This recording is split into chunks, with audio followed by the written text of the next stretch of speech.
हरे कृष्ण। तो आप सभी भक्तों का हार्दिक स्वागत है आज के एकादशी स्पेशल इस नामामृत के प्रोग्राम में। तो हम लोग चर्चा कर रहे हैं श्री नामामृत से। इसमें जो पहला अध्याय है उसी के ऊपर 16वां है, इसका 16th पार्ट पे चर्चा करेंगे आज। Chanting of the holy name is the easiest means for spiritual advancement. भगवान के पवित्र नामों का जप करना सबसे सरलतम उपाय है आध्यात्मिक जीवन में प्रगति करने के लिए, स्पिरिचुअल एडवांसमेंट।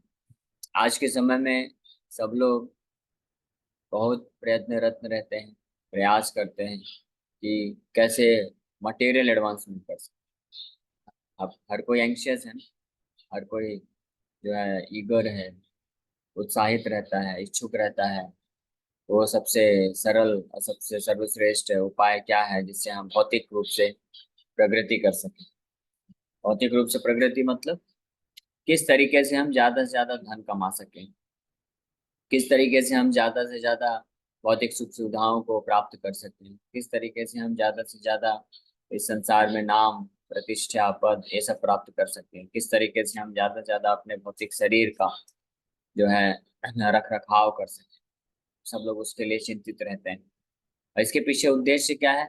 उद्देश्य एक ही है, ये सब करके वो सुख प्राप्त करना चाहिए। लेकिन वास्तव में भौतिक जीवन में भौतिक चीजों में प्रगति करके हम वास्तविक सुख नहीं प्राप्त कर सकते। ये समस्त शास्त्रों का तो निर्णय है ही है और साथ ही साथ में हर व्यक्ति के जीवन का अनुभव भी है। जितना, बल्कि इसका उल्टा होता है, जितना जो भौतिक प्रगति करता है, जितनी मात्रा में मटेरियल एडवांसमेंट करता है व्यक्ति, उतनी मात्रा में वो जो है ज्यादा चिंताग्रस्त हो जाता है, शोकाकुल हो जाता है, दुखों को प्राप्त करता है। उतना ज्यादा वो कामी, लोभी, क्रोधी, ये जितने भी दुर्गुण हैं सब प्रकट हो जाते हैं और इससे व्यक्ति जो है फाइनली दुखी प्राप्त करता है। This is the result of making material advance. भौतिक प्रगति करने का ये परिणाम होता है। इसमें बस एक ही एक्सेप्शन है कि अगर कोई भक्त है, शुद्ध भक्त है, तो उसके जीवन में जब भौतिक प्रगति होती है तो वास्तव में वो जो है दुख नहीं प्राप्त करता, बल्कि वो आनंद में ही रहता है क्योंकि हर चीज वो भगवान की सेवा में लगाता है। बस यही एक एक्सेप्शन है, अपवाद है। बाकी चाहे ब्रह्म लोक से, आप ब्रह्म भुवना लोक का देवताओं को लें या मनुष्यों को लें या नीचे के लोगों में किसी को भी लें, जो भी भौतिक प्रगति जितना करता है उतना ही ज्यादा वो जो है एंग्जाइटी, चिंतित होता है। स्वर्ग, स्वर्ग में तो बहुत ऐश्वर्य है और स्वर्ग में राजा कौन है?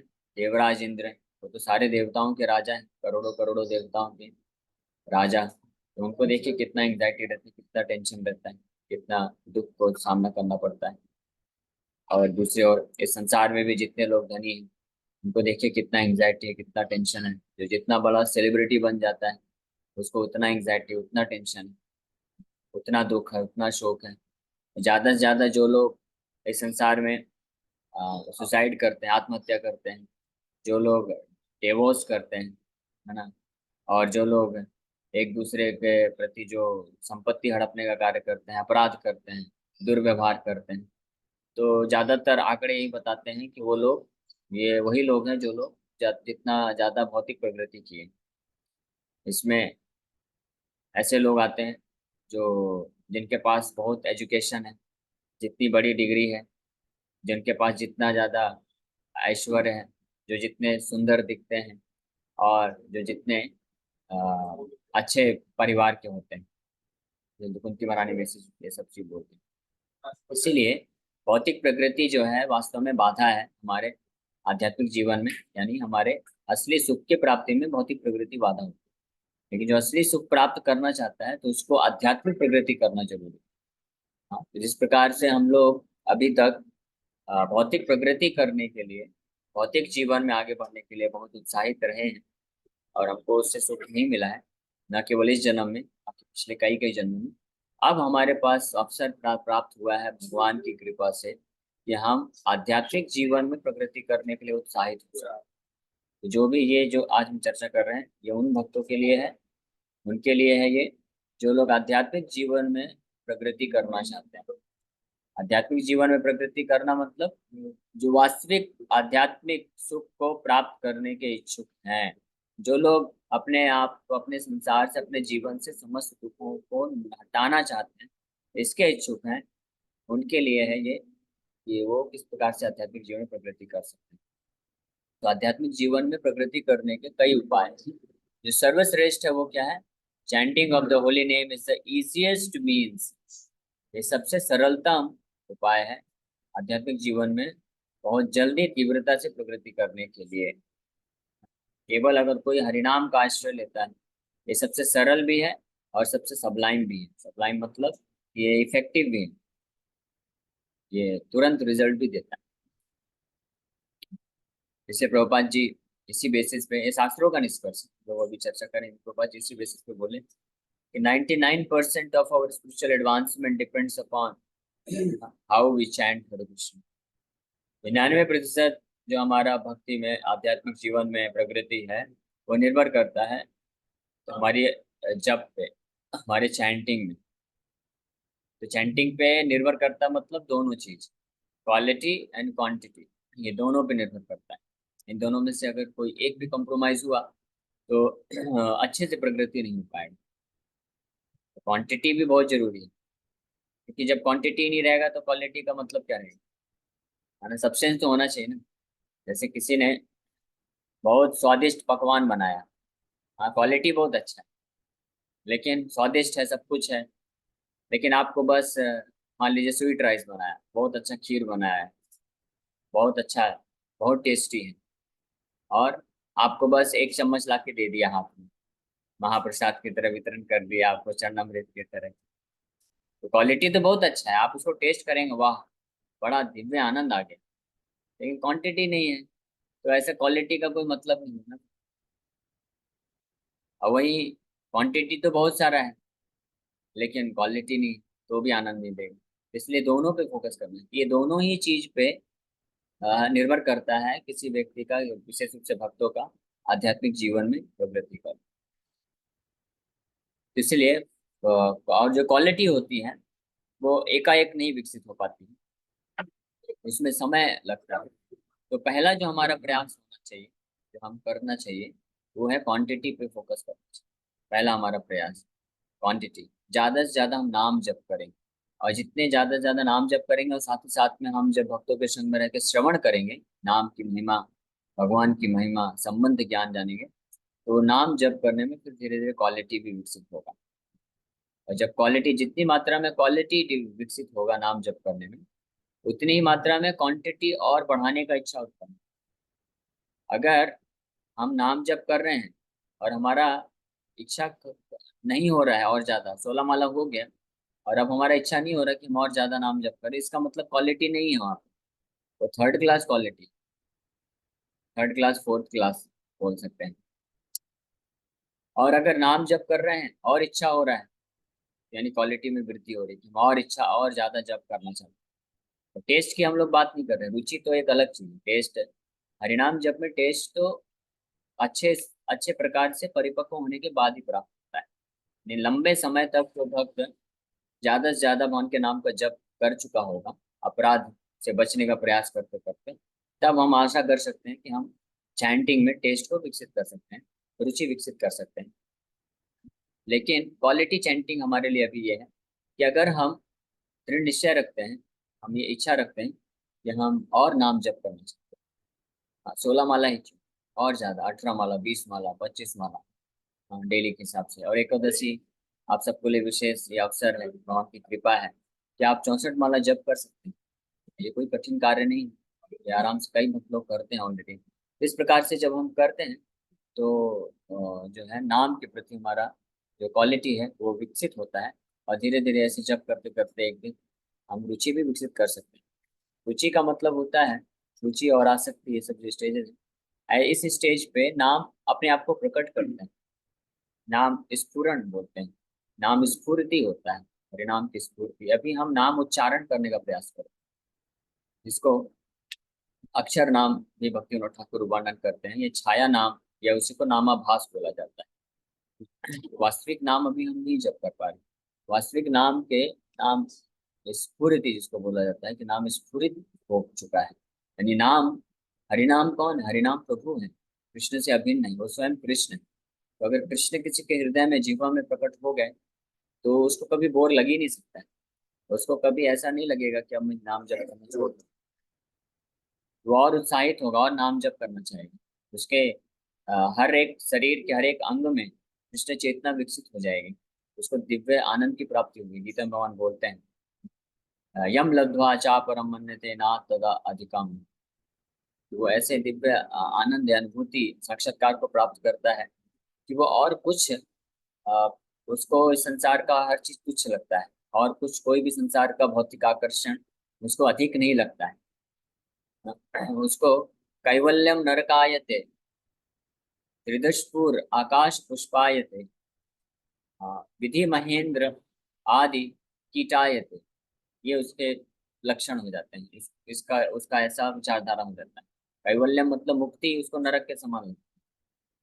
और त्रिदशपुर आकाश पुष्पायते, स्वर्ग में जो सुख है वो फैंटस्मैगोरिया, यानी एक भ्रम लगता है। ये जब जस्ट एक छलावा है ऐसा प्रतीत होता है।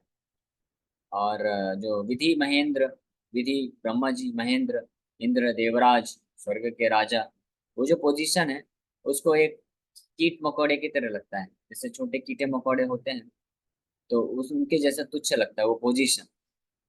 देवताओं का डिसरिस्पेक्ट नहीं किया जा रहा है, लेकिन वो पोजीशन ऐसे शुद्ध नाम लेने वाले भक्त के लिए वो बस कीट मकोड़े की तरह लगता है। विश्वम पूर्ण सुखायते, और पूरा विश्व है वो कहीं पे भी रहे, चाहे भौतिक जगत में रहे आध्यात्मिक जगत में रहे। भौतिक जगत में भी, पृथ्वी में रहे, स्वर्ग में रहे या नरक में रहे, वो क्या होता है? उसको पूर्ण सुखायते, हर जगह उसको पूर्ण सुख का अनुभूति होता है, दिव्यानंद की अनुभूति होती है। तो दैट इज द स्टेज, वो हमारा लक्ष्य है। वो जो स्थिति है वो हमारा लक्ष्य है, उसको उसको प्राप्त करना है।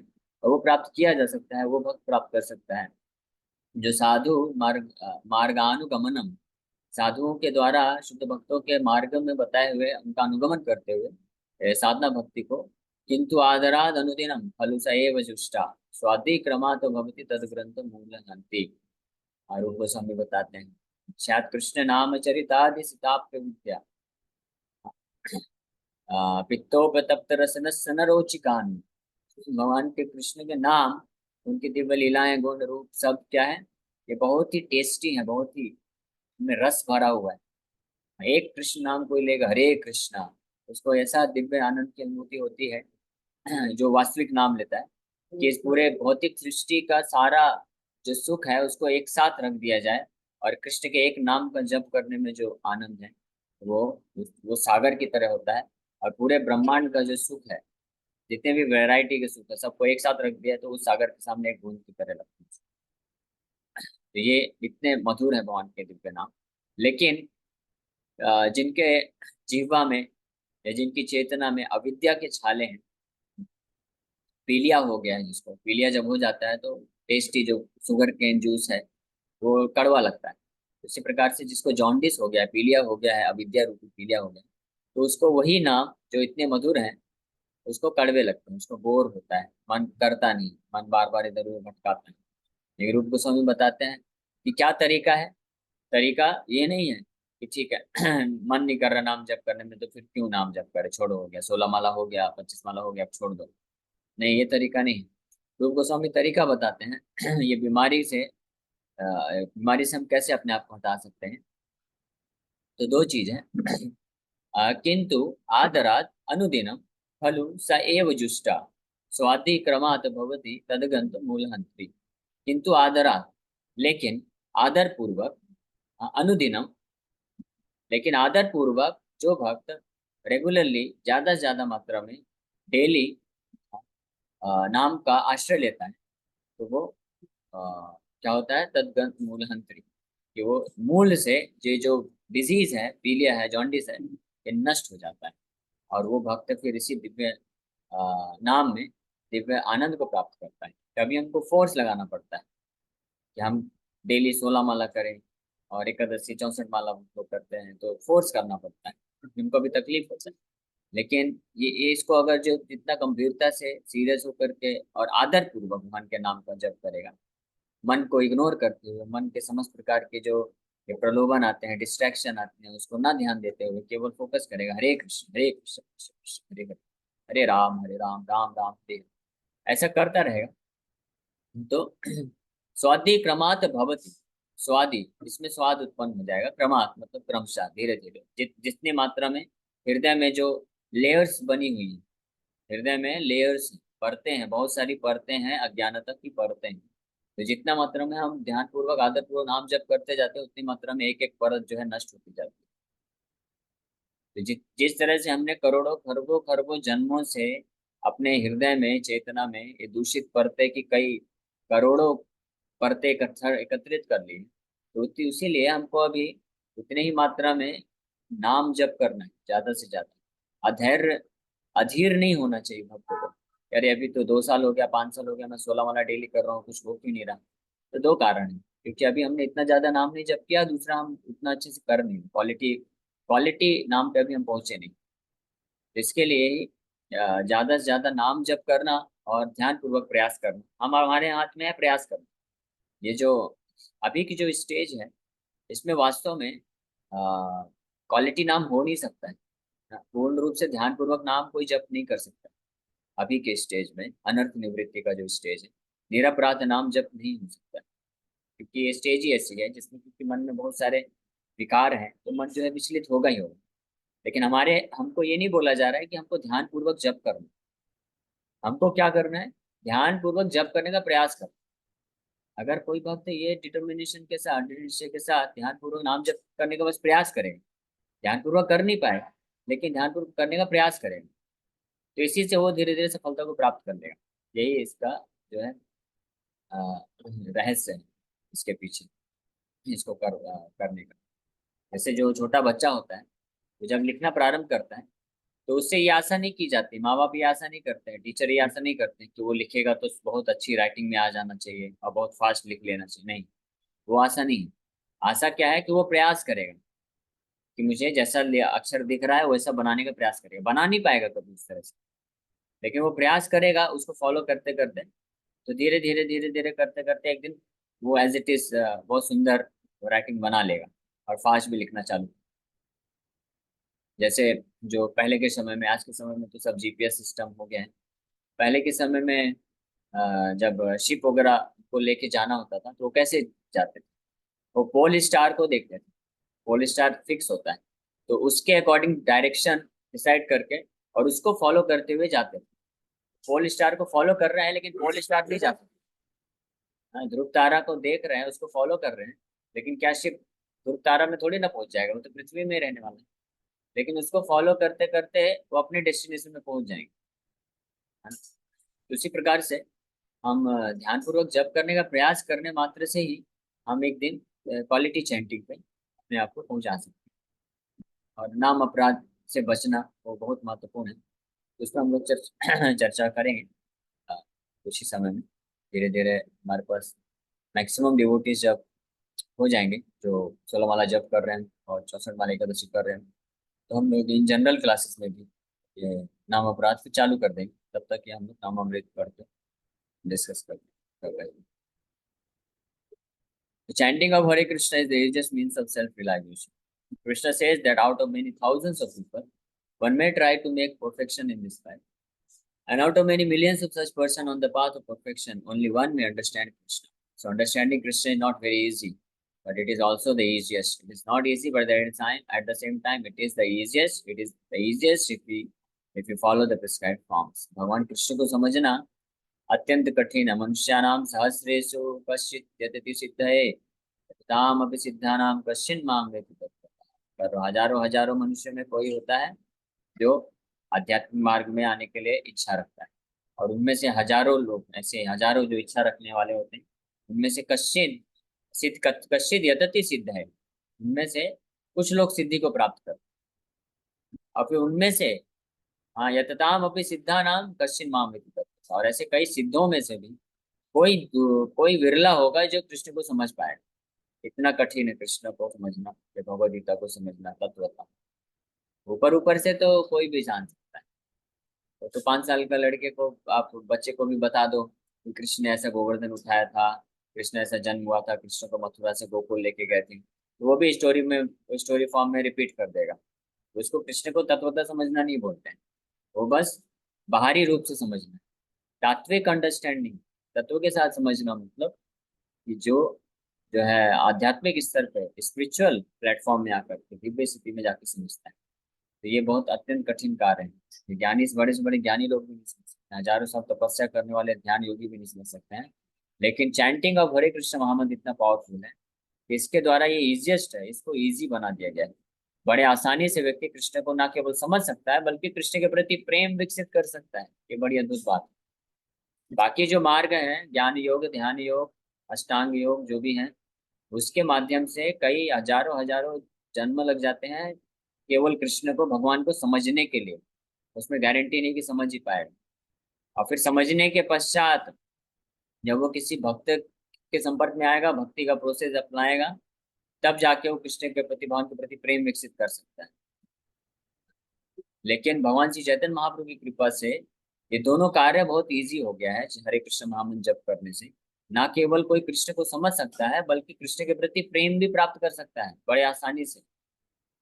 बहुत ज्यादा समय व्यतीत करने की कभी जरूरत नहीं है। कुछ ही इस एक ही जीवन में कोई 40-50 साल अच्छे से अगर कोई अपनी निरापराध भाव से भगवान के चैतन्य महाप्रभु का आश्रय लेकर के हरिनाम जप करता है, तो वो कृष्ण को समझ भी सकता है, कृष्ण के प्रति प्रेम भी विकसित कर सकता है। That is why Lord Chaitanya Mahaprabhu has introduced this chanting of Hare Krishna. He has not exactly introduced it, it is in the scriptures, but he has especially propagated this formula. In this age, this is the easiest method of self-realization. Simply chant Hare Krishna. It can be done by everyone. In my classroom, I am perhaps the only Indian. Many students are all Americans and they are taking part in the chanting very nicely, chanting and dancing. Prabhupada ji लिख रहा है, Prabhupada जी का एक पुस्तक है the path of perfection, उसमें से लिया गया है। प्रभुपाद जी बोल रहे हैं चैतन्य महाप्रभु ने इसको इंट्रोड्यूस किया है अपने मन से नहीं, ये शास्त्रों से लेकर के चैतन्य महाप्रभु ये easiest method of self realisation, आत्म साक्षात्कार का सबसे सरलतम उपाय चैतन्य महाप्रभु दिए हैं। और ये कोई भी कर सकता है, इसके लिए जरूरी नहीं किसी को कृष्ण के बारे में पहले से पता भी हो। That means that in any country, any place, this can be performed. Therefore, it is the easiest. You may not understand the philosophy of the Bhagavad Gita. That is also not very difficult. But still, if you think that you cannot understand, you can still chant very easily Hare Krishna, Hare Krishna. हाँ, ये जो बच्चा है, बूढ़ा है, कोई भी व्यक्ति हो सकता है वो फिलोसफी ना समझे इमीडिएटली गीता भागवत के सिद्धांत को, लेकिन हरे कृष्ण तो जप कर सकता है। और हरे कृष्ण जप करना सीख लेगा, करेगा, तो धीरे धीरे वो फिलोसफी कृष्ण को भी समझ जाएगा। फिर धीरे धीरे कैसे समाएगा, शुद्ध भक्त बन जाएगा, भगवान के प्रति प्रेम विकसित हो जाएगा। He will become mad after Krishna. Prabhupada ji proof देते हैं कि जो अमेरिकन यूरोपियंस, उनको क्या सिखाया प्रभुपाद जी? उनको बस हरिनाम सिखाया, हरे कृष्ण महामंत्र दिया और गीता का क्लास देते थे प्रभुपाद जी। और कुछ ही समय में हाँ, वो जो है ना केवल गीता को, कृष्ण को समझ पाए, बल्कि they became mad after Krishna. Krishna के प्रति पागल हो गया, मतलब अपना लाइफ डेडिकेट कर दिया कृष्ण की सेवा के लिए, यानी कृष्ण के प्रति प्रेम उत्पन्न होने लगा। If you want to understand God, Krishna, this is the beginning. The easiest beginning, simply chanting. Now there are many students of ISKCON institution. This institution is open a little over a year, but some of the students, by simply chanting by the grace of Krishna, have advanced in such a way that they can talk about the science of God. And they will very easily answer those human questions. So this is the easiest method of transcendental meditation. आध्यात्मिक meditation का ये सबसे सरलतम उपाय है। Krishna says, out of many pupils, millions of people one may understand, but chanting of this Hare Krishna as introduced by Lord Chaitanya, chanting and dancing, you can understand Krishna within a very short time. तो बहुत कम समय में ही कोई भी व्यक्ति बड़े आसानी से भगवान कृष्ण को समझ सकता है। इसलिए इस्कॉन में जो यहाँ तक कि कोई भक्त है जो जिसको केवल 6 महीने 1 साल ही हुआ है, वो भी कृष्ण के बारे में व्याख्या कर सकता है, गीता पे लेक्चर दे सकता है, बड़े बड़े ज्ञानियों से भी ज्यादा अच्छे।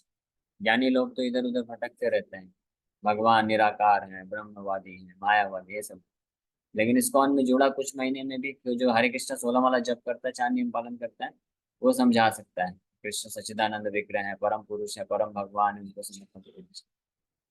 ये है इसके द्वारा आध्यात्मिक ज्ञान भी बड़े आसानी से व्यक्ति प्राप्त कर लेते हैं। सो इसी के साथ हम लोग इन पे विराम करेंगे। हरे कृष्णा प्रभु जी। प्रभु जी, मेरा हरे प्रश्न कृष्णा। कि नाम अपराध क्या है और उससे बचने का क्या उपाय है। ओके, बहुत अच्छा प्रश्न आपने पूछा। नाम अपराध का मतलब होता है, नाम प्रभु हैं, ये नाम श्री हरि नाम जो है वो भगवान कृष्ण ही। तो ऐसे कुछ कार्य करना जो उनको पसंद नहीं, जो उनको दुख देता है, जो उनको कष्ट देता है, उसको अपराध बोलते हैं। जैसे मान लीजिए मैंने आपके प्रति कुछ अपशब्द बोल दिया, या मैंने कुछ ऐसा कार्य कर दिया जो आपको पसंद नहीं, तो उससे आपके हृदय को ठेस पहुंचेगा, तो उसको बोलते हैं यानी मैंने आपके प्रति अपराध कर दिया। उसी प्रकार से आपको दुख दे दिया, अपराध कर दिया। उसी प्रकार से हम अगर कुछ ऐसे कार्य करते हैं या इस प्रकार से बोलते हैं जिससे श्री हरिनाम प्रभु जो कि कृष्ण है उनको दुख मिलेगा, तो उसको अब नाम अपराध बोलते हैं। और सबसे महान जो दुख मिलता है भगवान को, अगर हम उनके किसी भक्त को निंदा करते हैं, किसी भक्त का अपमान करते हैं, तो वो पहला नाम अपराध होता है, सबसे बड़ा नाम अपराध होता है, उसको कभी भगवान सहन नहीं करते। तो ऐसा व्यक्ति जो इस प्रकार से किसी वैष्णव का भक्त का निंदा करता है, तो नाम प्रभु बहुत अब उसको अपराध महसूस करते हैं। तो वो भले ही कितना प्रयास करे नाम जप करने का, हरिनाम प्रभु उसके हृदय में हरे कभी प्रकट ही नहीं होंगे। हरे कृष्ण। इस तरह से ये पहला नाम अपराध बताया। इस प्रकार से अनेकों नाम अपराध, 10 नाम अपराध हैं मुख्य रूप से। हम लोग धीरे धीरे आने वाले सत्र में इस एक एक नाम अपराध के बारे में बताएंगे और उससे बचने का क्या उपाय है वो भी हम लोग चर्चा करेंगे। हरे कृष्णा प्रभु।